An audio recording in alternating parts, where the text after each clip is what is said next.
Guys, welcome back to my channel tech hub. ఈరోజు మనం అసలు ఎస్క్యూఎల్ అంటే ఏంటి, ఎస్క్యూఎల్ ఎందుకు యూజ్ చేయాలి, ఎస్క్యూఎల్ యూజ్ చేసి మనం ఏం చేయొచ్చు, ఎస్క్యూఎల్ అండ్ మై ఎస్క్యూఎల్కి మధ్య రిలేషన్ ఏంటి అనే వాటి కోసం నేర్చుకుందాం. ఫస్ట్ ఎస్క్యూఎల్ అంటే ఏంటో చూద్దాము. ఎస్క్యూఎల్ ఫుల్ ఫామ్ వచ్చేసి స్ట్రక్చర్డ్ క్వెరీ లాంగ్వేజ్. ఎస్క్యూఎల్ అనేది రిలేషనల్ డేటాబేస్ని మేనేజ్ చేయడానికి యూజ్ చేస్తాము. ఇక్కడ రిలేషనల్ డేటాబేస్ అంటే డేటా ఎప్పుడైతే టేబుల్స్ ఫార్మేట్లో ఉంటుందో దానిని రిలేషనల్ డేటాబేస్ అని అంటాము.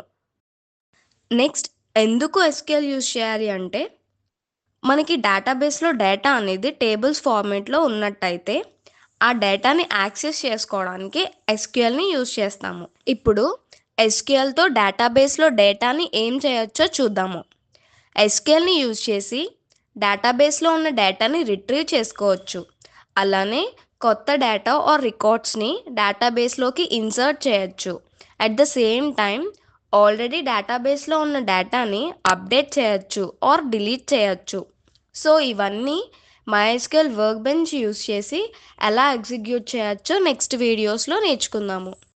అండ్ నెక్స్ట్, చాలామంది కన్ఫ్యూజ్ అవుతారు ఎస్క్యూఎల్కి MySQLకి డిఫరెన్స్ ఏంటో తెలియక. సో అది ఒకసారి తెలుసుకుందాము.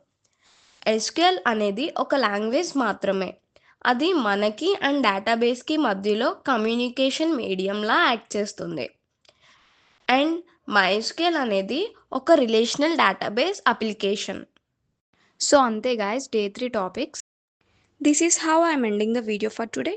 Hope you have liked this video. Please like, share and subscribe. Don't forget to press the bell icon for more updates. Thank you.